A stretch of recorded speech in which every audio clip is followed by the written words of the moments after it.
Very good morning dear students. आज हम calculation of amount of consumable item kind of depreciation के बारे में स्टडी करेंगे, जिसमें हम 3 accounts creditors account, stock account और income and expenditure account prepare करेंगे।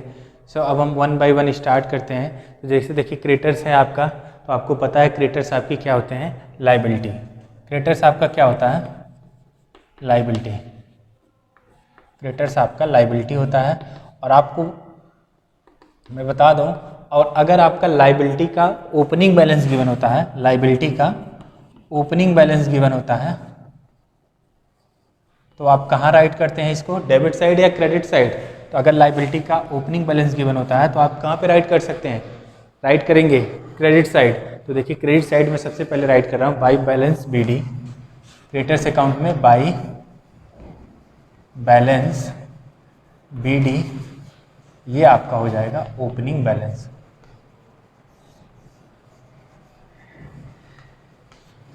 और जो भी अमाउंट होगा वो आप यहाँ राइट कर देंगे। ये आपको अकाउंट्स जो है आपको अलग अलग प्रिपेयर करने पड़ेंगे। अगर आपसे कंज्यूमेबल आइटम पूछ लेगा तो आपको ये कैलकुलेशन ऑफ कंज्यूमेबल आइटम के लिए ये अकाउंट्स आपको अलग अलग प्रिपेयर करना पड़ेगा। अब इस अकाउंट में कैसे हम क्या होता है, कैसे होता है, ये मैं आपको 1 बाय 1 डिस्कस कर रहा हूँ। तो अगर आप क्रेडिटर्स अकाउंट प्रिपेयर करोगे तो क्रेडिटर्स का आपका ओपनिंग और क्लोजिंग बैलेंस गिवन होगा। अगर आपका क्रेडिटर्स का ओपनिंग बैलेंस होता है तो उसको आप क्रेडिट साइड राइट करते हैं, और अगर क्लोजिंग बैलेंस होता है तो आप उसको डेबिट साइड। ऑब्वियस सी बात है, उधर आपका क्रेडिट साइड है तो ओपनिंग है, तो क्लोजिंग आपका किधर हो जाएगा, debit side to balance carried down, और ये आपका क्लोजिंग बैलेंस, क्लोजिंग बैलेंस। और जो भी अमाउंट होगा वो आप यहाँ राइट कर देंगे, ठीक है। इधर नीचे तो आपका टोटल ही होगा, कोई दिक्कत नहीं। पहला ये पॉइंट क्लियर हो गया कि अगर आपको ये सारे अमाउंट फाइंड करना है, calculation of amount of consumable item kind of depreciation, तो आपको ये अकाउंट्स प्रिपेयर करने पड़ेंगे। क्रेडिटर्स अकाउंट, क्रेडिटर्स में आपको गिवन होगा, स्टॉक में आपको ओपनिंग क्लोजिंग बैलेंस गिवन होगा, तो क्रेडिटर्स का ओपनिंग गिवन होगा तो यहाँ और क्लोजिंग यहाँ, ठीक है। इसके बाद मैं अगर आपसे कहूँ तो देखिए, अब आप इमेजिन कर लीजिए अगर आप कोई गुड्स परचेज करें, गुड्स परचेज फ्रॉम रामू। अब मान लीजिए आपने कोई गुड्स परचेज किया है, गुड्स परचेज फ्रॉम रामू। आपने रामू से क्या किया है, गुड्स परचेज किया है। रामू पर्सन का नाम आ गया, इसका मतलब आपका क्रेडिट ट्रांजैक्शन है। गुड्स में आपका कोई भी हो सकता है, मान लीजिए आपका मेडिसिन हो गया या स्पोर्ट मटेरियल हो गया, समथिंग लाइक दैट, कुछ भी हो। तो इस केस में अगर आप जनरल एंट्री करेंगे तो आप क्या एंट्री करेंगे, मेडिसिन है तो मेडिसिन अकाउंट डेबिट टू, किससे परचेज किया है, रामू से। रामू ने क्रेडिट पे लिया है, पर्सन का नाम रामू। जो भी अमाउंट होगा वो आप राइट कर देंगे, कोई दिक्कत नहीं, ठीक है। अब मेडिसिन आपका क्या है, इसको मैं अगर मेडिसिन को चाहूँ तो मैं इसके ऊपर चादर चढ़ा के इसको क्या कर राइट कर सकता हूँ, मेडिसिन आपका एक स्टॉक है तो आप मैं इसको स्टॉक अकाउंट राइट कर सकता हूँ। और रामू क्या आपका क्रेडिटर्स है तो इसको मैं क्रेडिटर्स राइट कर सकता हूँ, तो टू क्रेडिटर्स राइट कर सकता हूँ। मैं इसी एंट्री को चाहूँ तो अपनी लैंग्वेज में कुछ इस टाइप से राइट कर सकता हूँ। मेडिसिन मतलब स्टॉक होता है, गुड्स कोई भी हो आपका स्टॉक ही होता है, स्टॉक। ये आपका क्रेडिटर्स है तो मैंने क्रेडिटर्स अकाउंट राइट कर दिया। अब आपको जो ये राइट किया ना आपने जनरल एंट्री, इसको आप इधर पोस्ट करना है आपको, ठीक है। इधर आपको क्या करना है, पोस्ट करना है।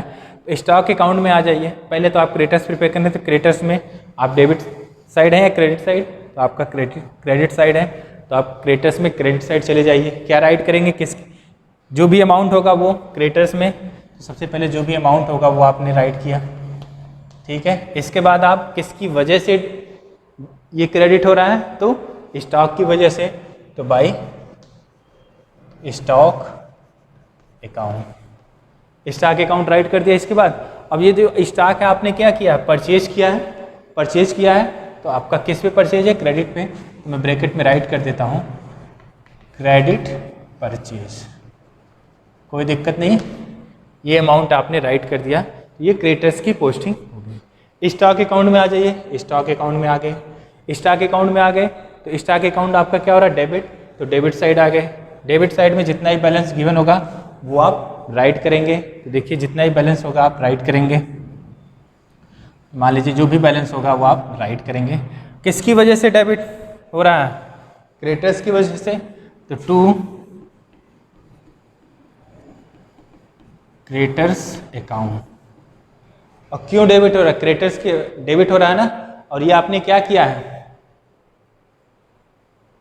आपने क्या किया? ये क्रेडिट पे परचेज किया है। तो ऑब्वियस सी बात है ये आपका क्रेडिट परचेज है। तो आप चाहिए तो राइट कर लीजिए क्रेडिट परचेज।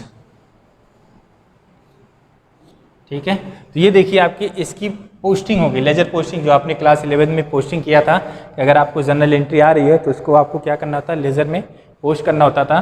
तो आपने इसकी पोस्टिंग कर दी। तो सबसे पहले क्या किया था आपने?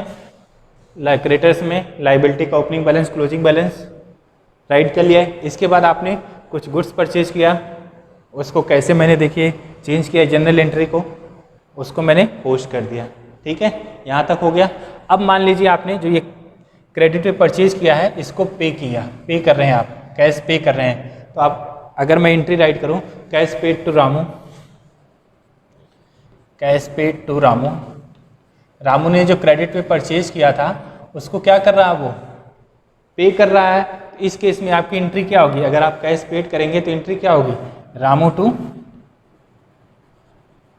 Ramu debit to cash account, Ramu debit to cash account होगा। और आपको पता है कि रामू क्या है? क्रेडिटर्स। इस पर मैं चादर चढ़ा दूँ एनपीओ वाली, तो क्रेडिटर्स अकाउंट डेबिट। और ये आपका कैश क्या होता है? एनपीओ में आपका कैश क्या होता है? रिसिप्ट एंड पेमेंट अकाउंट होता है। तो इस कैश की जगह मैं क्या राइट कर सकता हूँ? रिसिप्ट एंड पेमेंट अकाउंट, ये हो जाएगा। अब देखिए, अब क्रेडिटर्स अकाउंट में आ जाइए। क्रेडिटर्स अकाउंट में डेबिट साइड क्या करना है आपको? राइट करना है बैलेंस। तो क्रेडिटर्स अकाउंट में आप डेबिट साइड आ जाइए, ये आपका डेबिट साइड, जो भी बैलेंस है वो आप राइट कर दिया। किसकी वजह से ये डेबिट हो रहा है? To receipt and payment account. तो to receipt and payment account, ये आपका टू रहेगा, creditors to receipt and payment account. और आपने क्या किया है? जो आपका क्रेडिटर्स था उसका पेमेंट है, तो पेमेंट टू क्रेडिटर्स राइट कर सकते हैं। पेमेंट टू, जो आपका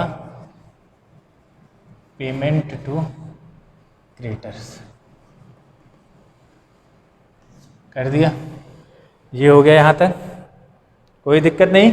बस क्या किया है? कैश पेड टू रामू, ये जनरल एंट्री होती है। रामू आपका क्या है? क्रेडिटर्स है, तो इसकी जगह मैं क्रेडिटर्स राइट कर सकता हूँ।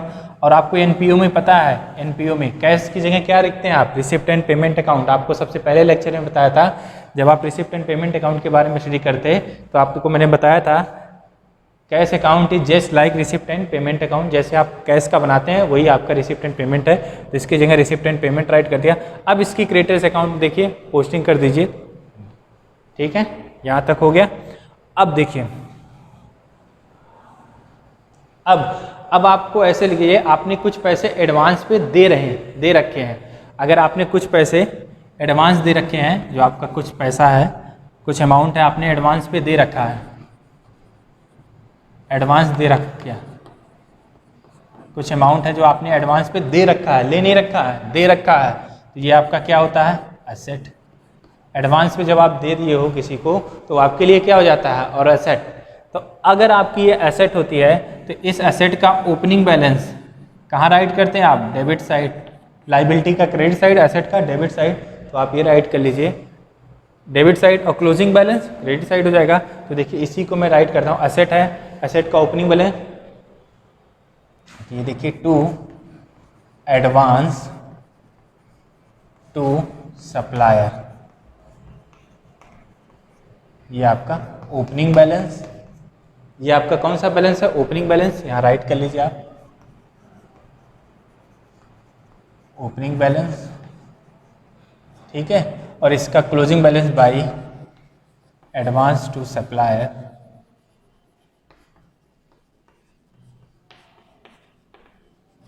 और ये आपका क्लोजिंग बैलेंस है जो था आपने ये। ठीक है, कर दिया। अब आप इसको क्या कर दिए, दोनों साइड टोटल कर लीजिए, तो आपका ये अकाउंट तो प्रिपेयर हो जाएगा क्रेडिटर्स में, इससे ज़्यादा अब आपका नहीं आएगा। ठीक है, तो ये तो आपका क्रेडिटर्स अकाउंट प्रिपेयर हो गया। ठीक है, अब आगे बढ़ें स्टॉक अकाउंट में। आपको ये एंट्री समझ में आई। सबसे पहले मैंने क्या किया था, ओपनिंग बैलेंस लायबिलिटी का ओपनिंग और क्लोजिंग बैलेंस राइट किया था। फिर मैंने स्टॉक वाला ये एंट्री दिखाया, ये वाला, और इसके साथ मैंने इसकी क्रॉस पोस्टिंग दिखाई आपको, जो यहाँ पे आ रही थी, दोनों दिखाया। फिर आपको मैंने ये दिखाया कि अगर आप क्या कर रहे हैं, जो आपने क्रेडिटर्स पे परचेज किया उसको पे कर रहे हैं, तो ये एंट्री थी आपकी, ये पोस्टिंग थी। उसके बाद अगर आपने किसी को एडवांस दे रखा है तो उसके लिए मैंने आपको बताया एडवांस है तो आपका एसेट, एडवांस दे रखा है तो आपके लिए वो एसेट है। ठीक है, चलिए अब स्टॉक में आ जाइए। स्टॉक आपका एसेट है और एसेट का ओपनिंग बैलेंस गिवन होगा, तो आप किधर राइट करेंगे, डेबिट साइड, ये आपको मैंने बता दिया है। तो टू बैलेंस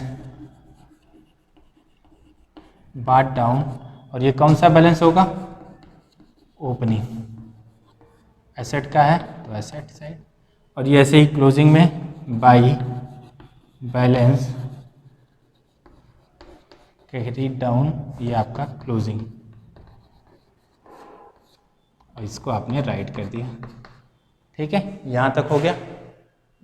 यहाँ तक किसी को कोई भी दिक्कत नहीं होनी चाहिए। क्या किया आपने, स्टॉक आपका एसेट है, एसेट का ओपनिंग बैलेंस और क्लोजिंग बैलेंस आपको दिया था, ये आपने पोस्टिंग की है, आपको पता है कहाँ से, इसकी क्रॉस पोस्टिंग थी। ठीक है, अब अगर देखिए कि आप कुछ जो स्टॉक परचेज कर रहे हैं, अगर आपके पास स्टॉक था, से मान लीजिए ये आपका स्टॉक है, आपके पास कुछ स्टॉक था, पहले आपने 5000 का स्टॉक आपके पास था, ₹5000 का, फिर आपने 4000 का स्टॉक, ₹4000 का स्टॉक आपने क्रेडिट पे परचेज किया, फिर आपने ₹6000 का स्टॉक था वो आपने कैश पे परचेज किया। तो जब आप स्टॉक कैश पे परचेज करेंगे तो आप क्या एंट्री करेंगे, स्टॉक होगा। तो अगर मान लीजिए मेडिसिन है, मेडिसिन में बता रहा था, मेडिसिन ये अगर आपने कैश पे परचेज किया तो आप राइट करेंगे मेडिसिन टू कैश अकाउंट, ये राइट करेंगे मेडिसिन टू कैश अकाउंट। और मेडिसिन की जगह आप क्या राइट कर सकते हैं, ये तो आपका स्टॉक है तो इसकी जगह आप स्टॉक राइट कर सकते हैं, स्टॉक अकाउंट। और कैश की जगह क्या राइट कर सकते हैं, आपको मैं फिर से बताऊं, कैश की जगह इसमें क्या राइट करते हो, to receipt and payment account. हो गया, ये हो गया, ये आपका कैश परचेज है, कैश परचेज है। अब देखिए इसकी पोस्टिंग करिए स्टॉक अकाउंट में, स्टॉक अकाउंट में किधर, डेबिट साइड या credit side, debit side, stock account में डेबिट साइड आ जाइए, स्टॉक अकाउंट में डेबिट साइड आ जाइए। आ गए आप। अब देखिए इसमें डेबिट साइड टू, सबसे पहले मैं अमाउंट राइट कर देता हूँ। अगर मैं टू में राइट करूँ किसकी वजह से, तो to receipt and payment account, और ये क्या है आपका कैश परचेज, कोई दिक्कत नहीं, कैश परचेज हो गया। ये वाली एंट्री इसकी पोस्टिंग कर दिया आपने, यहाँ पे कैश परचेज कर लिया, राइट कर दिया, बैलेंस हो गया। अब देखिए, अब आपके पास जो भी ये स्टॉक है इसको तो आप सेल भी करोगे, सेल करोगे, और सेल के लिए क्या लिखोगे, बाई सेल ऑफ स्टॉक। ये देखिए मैं राइट कर रहा हूँ यहाँ पे, जब आप सेल करोगे बाई सेल ऑफ स्टॉक, और इसको मैं राइट कर दे रहा हूँ बुक वैल्यू। जब भी आप सेल करोगे तो यहाँ पे बुक वैल्यू जो होगी वही अमाउंट यहाँ पे आप राइट करोगे। ठीक है, अब मैं बुक वैल्यू बता दूँ, इसको एक समझा दूँ आपको पहले। मान लीजिए आपका स्टॉक था 3000 का, ठीक है, और आपने इसको सेल किया है 3 लाख का। ठीक है, आपका स्टॉक 3000 का है, आपने इसको सेल किया कितने में, 3 लाख का। तो आप बताइए यहाँ पे जो आपका सेल ऑफ स्टॉक है, इसमें जो अमाउंट राइट करेंगे आप 3000 राइट करेंगे या 3 लाख राइट करेंगे। ये मैं आप 4 कर दे रहा हूँ, 3 में आपको कन्फ्यूजन होगा। फिर से देखिए, अगर आपके पास स्टॉक था 3000 का और इसको आपने सेल किया है 4 लाख का, तो आप देखिए इसमें यहाँ पे जो आप अमाउंट राइट कर रहे हैं सेल ऑफ स्टॉक का, वो आप 3000 राइट करेंगे या 4 लाख। तो हमेशा जो आपको राइट करना है यहाँ पे, वो आपको बुक वैल्यू पे राइट करना है, और बुक वैल्यू आपकी कितनी है 3000, ना कि आपने जितने में सेल किया, जितने में आपने परचेज किया वही आपकी बुक वैल्यू है। तो आप हमेशा इसको बुक वैल्यू पे राइट करेंगे, तो यहाँ पे आप कितना अमाउंट राइट करेंगे 3000 ना कि 4 लाख। ठीक है, ये हो गया आपका। अब देखिए यहाँ हो गया। अब आपका दोनों साइड कुछ ना कुछ बैलेंस बचेगा। एक साइड आप इधर टोटल करेंगे और फिर आप इधर भी टोटल करेंगे। ठीक है, इधर देखिए अगर मैं आपको यहाँ से ही समझाऊँ 5 4 9 6 15, इधर का आपका बैलेंस कितना आ रहा 15,000 ओपनिंग बैलेंस। मान लीजिए आपके पास ओपनिंग बैलेंस 5,000 का था, आपने क्रेडिट परचेज 4,000 का किया, फिर आपने कैश परचेज कितने का किया 6, तो देखिए 5 + 4 9 + 6 15, इधर का 15 आ गया। इधर आपका देखिए ये मान लीजिए आपका से 3,000 वैल्यू है। ठीक है, और ये आपका क्लोजिंग बैलेंस आपका 1,000 है। ठीक है, अब देखिए इधर आपका 15 आ रहा है, इधर आपका 4,000 आ रहा है। कितना आ रहा है 4,000। तो यहाँ पे आपका कुछ ना कुछ बैलेंस बच रहा है। बैलेंस कितना बच रहा है आपका, अगर आप देखेंगे तो आपका 11,000 बच रहा है, बैलेंस बच रहा है। और यही आपको हमेशा फाइंड करना है, यही आपका है जो आपका calculation of amount of consumable item kind of depreciation, यही आपका अमाउंट है। अब देखिए इसमें क्या होता है कि अगर आप देखेंगे कि आपका स्टॉक, देखिए यहाँ पे आपका स्टॉक कितने का आ रहा था, से आपका स्टॉक मान लीजिए 12,000 आ रहा है। स्टॉक आपके पास आपने जो सेल किया है टोटल 15 था, 3,000 सेल किया था, तो आपके पास 12,000 का स्टॉक बच रहा है। ये 3,000 का सेल किया था, ये तो आपका कुछ नहीं था। ठीक है, चलिए ये देखिए फिर से, हाँ तो आपका स्टॉक कितने का 3 था, सेल किया था 3,000 का। ये देखिए इसी को बता रहा हूँ मैं 3,000, तो ये आपका देखिए 15,000 इधर आ रहा था, ये मैं आपको दिखा रहा हूँ 15,000 ये, और इधर आपने सेल कितने का किया था 3,000 का। तो इधर बैलेंस आपका कितना बच रहा है 12,000 बच रहा है 12,000।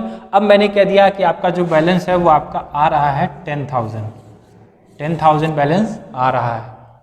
क्लोजिंग जो बैलेंस है, वैसे तो आपका क्लोजिंग जो बैलेंस है वो आपका आ रहा है 12,000, बट है क्लोजिंग जो बैलेंस है वो आपका 12,000 आ रहा है, लेकिन है कितना आपका 10,000। इसका मतलब 2,000 का क्या हो रहा है, मिसमैच हो रहा है। यही जो 2,000 है वही आपका क्या है, calculation of amount of consumable item kind of depreciation. इसका मतलब 2,000 का जो अमाउंट है वो आपकी वैल्यू क्या हुई है, डेप्रीशिएट हुई है। और इसी को हम राइट करते हैं बाई, यहाँ पे हम राइट करते हैं बाई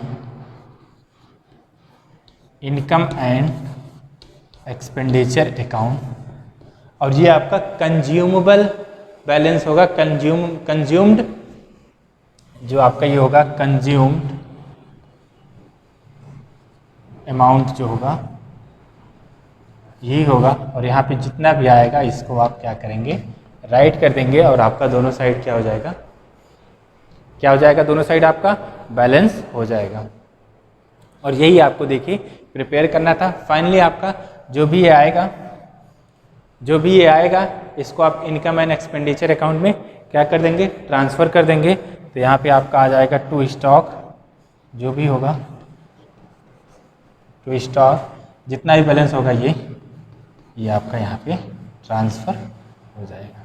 ठीक है, तो ये था हमारा calculation of amount of consumable item kind of depreciation, जिसमें आपको कितने अकाउंट्स प्रिपेयर करने होंगे, 3, creditors account, stock account and income and expenditure account. चलिए इस पे बेस्ड जब हम एक क्वेश्चन कर लेते हैं। अब हम टी.एस. गेरेवाल का क्वेश्चन नंबर 30 सॉल्व करते हैं। सो देखिए क्वेश्चन नंबर 30 आपका क्या कह रहा है, from the following information of a non profit organisation show the sport material item in the income and expenditure account for the year ended 31 March 2019 and balance sheet as at 31 March 2018 and 31 March 2019। ठीक है, और आपको 31 March 2009 and balance sheet as at 31 March 2018 and 31 March 2019 was given है। ये आपको balance sheet given है, देख लीजिए। आपको पर्टिकुलर्स में आपको स्टॉक ऑफ स्पोर्ट मटेरियल आपका 6200 4800, क्रेडिटर्स ऑफ स्पोर्ट मटेरियल ये आपको बैलेंस गिवन है, एडवांस टू सप्लायर्स ये आपको बैलेंस गिवन है। ठीक है, इसके बाद आपको गिवन है payment to suppliers for sport material during the year was ₹1,02,000, there were no cash purchase made. ये आपका क्वेश्चन है और इसको देखिए आपको फाइंड वही करना है, बैलेंस फाइंड करना है इनकम एंड एक्सपेंडिचर अकाउंट में। तो यहाँ पे आपको ये बैलेंस फाइंड करना है कितना आपका आ रहा है। तो देखिए इसके लिए मैंने आपका फॉर्मेट पहले से ही बना रखा है, ये फॉर्मेट बना है, बस डायरेक्टली फॉर्मेट में आपको जहाँ पे जो वैल्यू है वो डायरेक्टली इसको पुट करनी है। तो देखिए स्टॉक ऑफ स्पोर्ट मटेरियल, तो ये आपका जो स्टॉक है, ये स्टॉक वाला जो अकाउंट है ये आपका कौन सा अकाउंट हो जाएगा, stock of sport material account. ये आपका क्रेडिटर्स ऑफ स्पोर्ट मटेरियल ये आपका है, ठीक है, ये आपको अकाउंट्स गिवन है। अब देखिए इसको कितना आसान है, स्टॉक ऑफ स्पोर्ट मटेरियल में ओपनिंग बैलेंस आपका 6200 है, तो आप इसका ओपनिंग बैलेंस देखिए 6200 यहाँ राइट कर दीजिए, स्टॉक वाले में 6200, और इसका क्लोजिंग बैलेंस कितना 4800, तो यहाँ पे आपका 480 ये आ गया, ओपनिंग बैलेंस क्लोजिंग बैलेंस आ गया आपका 6200 और 4800। चलिए creditors of sport material opening 9800, तो क्रेडिटर्स का ओपनिंग कहाँ होता है, ये रहा आपका देखिए 9800, और क्लोजिंग कितना है 7200, तो ये आपका 7200। और आपको क्या गिवन है, advance to suppliers for sport material कितना है आपका 11,000, एडवांस टू सप्लायर आपका ओपनिंग का 11,000 है, और क्लोजिंग का आपका है 19,000। ठीक है, यहाँ तक आपको गिवन है, यहाँ तक आपको किसी को कोई भी दिक्कत नहीं होनी चाहिए। अब इसके बाद देखिए आपसे क्या करा है, payment to supplier for sport material during the year was ₹1,02,000। कितना पेमेंट किया गया है 1,02,000। तो देखिए रिसिप्ट ऑफ पेमेंट अकाउंट, आपको पता है पेमेंट टू क्रेडिटर्स वाला ही है, ये जब आप पे करते हो तो आपका ये अमाउंट गिवन है 1,02,000, तो 1,02,000। ठीक है, देखिए दोनों साइड हो गया, सब आपका फिलअप हो गया, सिर्फ आपका एक अमाउंट रह गया। ठीक है, तो अब आप क्या करेंगे, दोनों साइड का टोटल, अब आप दोनों साइड का टोटल कर लीजिए आप, तो ये देखिए आ गया आपका 1,20,000, आप टोटल करके चेक कर लीजिएगा, और ये भी आपका 1,20,000। ठीक है, अब आप देखिए कितना बैलेंस बच जा रहा है आपका, कितना बैलेंस बच रहा है, अब आप इसको देखिए 19,000 और 9,800, इसको क्या कर देंगे आप ऐड करेंगे, और फिर आप 1,20,000 में से क्या करेंगे आप माइनस करेंगे, तो आपका आएगा 91,400, ये आपका 122,200 आएगा, 122,200, तो ये आएगा आपका 91,400। और जितना ये आएगा आपको पता है, इसको कहाँ लेके आना पड़ता है आपको, यहाँ पे, तो ये आपका 91,400। ठीक है, अब आप देखिए यहाँ तक हो गया आपका, कोई कैश परचेज है, कोई कैश परचेज नहीं है, तो ये आपका अमाउंट क्या हो जाएगा 0, नहीं है तो 0 हो जाएगा। कोई स्टॉक का सेल है, नहीं है, नहीं है तो आपका ये 0 हो जाएगा। आप चाहते तो नहीं भी राइट करते, ये कोई बात नहीं थी, बट आपको जो नहीं है वो आपका 0 हो जाएगा। अब आप देखिए दोनों साइड का टोटल कर सकते हैं, बिल्कुल कर सकते हैं, तो आप करिए 91,400 और 6,200, 97,600, ये आपका 97,600 इधर आएगा, इधर भी आपका 97,600 आएगा। अब इस 97,600 में से आप 4,800 माइनस कर दीजिए, तो जितना भी आएगा ये आपका 92,800 आएगा, और यही आपका यहाँ पे क्या हो जाएगा, ट्रांसफ़र हो जाएगा, तो ये हो जाएगा टू स्टॉक 92,800। और ये देखिए आपका क्वेश्चन हो गया। बस आपको क्या आना चाहिए, जब भी आप देखेंगे तो आपको स्ट्राइक कर जाना चाहिए, आपको क्या फाइंड करना है, काइंड ऑफ डेप्रिसिएशन वाला क्वेश्चन है। इसका मतलब आपको ये तीनों अकाउंट्स क्या करने हैं, प्रिपेयर करने हैं, और जो जो वैल्यू गिवन है आपने डायरेक्टली इसको क्या कर दिया, पुट कर दिया, फाइनली आप सॉल्व किया, देखिए आपके लिए कितना ईजी हो गया। सो आज के लेक्चर के लिए इतना ही, थैंक यू।